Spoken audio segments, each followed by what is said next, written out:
Imagine a creature traversing the arid expanses of a relentless desert. Its very survival a testament to adaptation and endurance. Now, picture this noble beast, a camel, plagued by a grotesque affliction, an oozing honeycomb-shaped wound festering on its flank. This wound is not a simple injury, but a sinister hive of decay, a labyrinth of cavities housing a thriving community of parasites. The skin surrounding the lesion is swollen, inflamed, and broken, exuding a pungent odor that speaks to the battle waging beneath the surface. In this harsh landscape, where survival is already precarious, the camel carries not just the burden of existence, but the additional torment inflicted by a microscopic.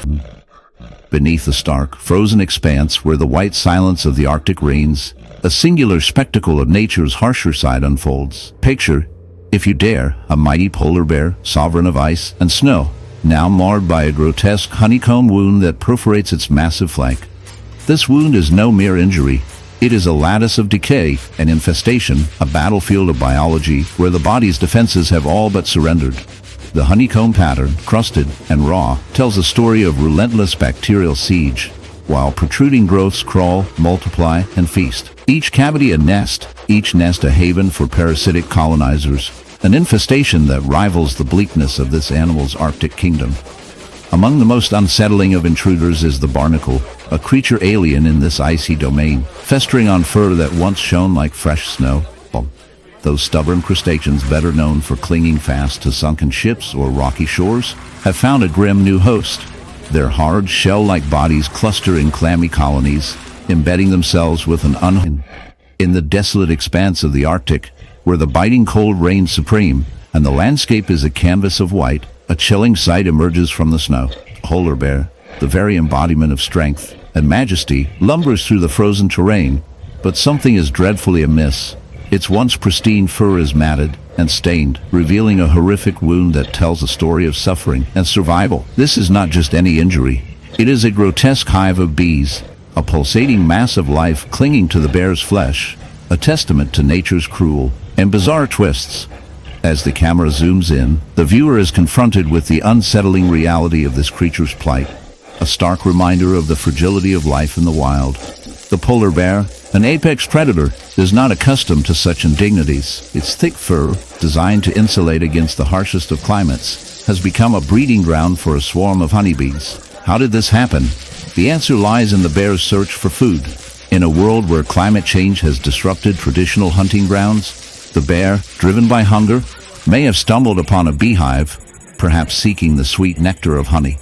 But in its clumsy attempt to raid the hive, it became ensnared in a nightmare.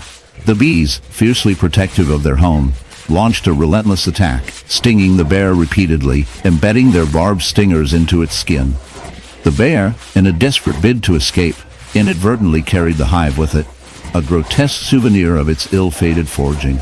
As the bees establish their new territory, the wound festers, a grotesque amalgamation of in the heart of a serene pasture, where the sun casts its golden rays across fields dotted with wildflowers, and the gentle rustle of grass serenades the breeze, lurks a chilling story that twists the idyllic scenery into a macabre narrative. Here, a horse stands, its coat glistening under the sun.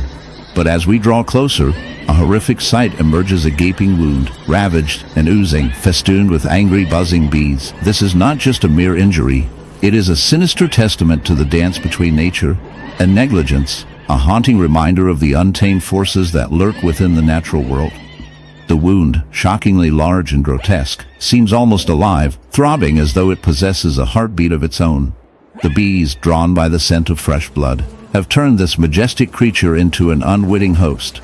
They swarm in a horrifying ballet, their bodies moving in perfect chaotic harmony, glistening like dark jewels against the sun-drenched backdrop. This infestation is nothing short of a gruesome spectacle, one that draws the line between life and death, illustrating precariously the balance that nature strikes in the grand tapestry of existence. To fully understand the implications of this harrowing scene, we must dive into the biology of the bees involved. The horse's body has become a fertile ground for these pollinators, transformed into an oasis of opportunity for them, yet a source of torment for the horse. These, primarily scavengers in search of sustenance, have detected the trace of protein offering, a wound ripe for exploitation.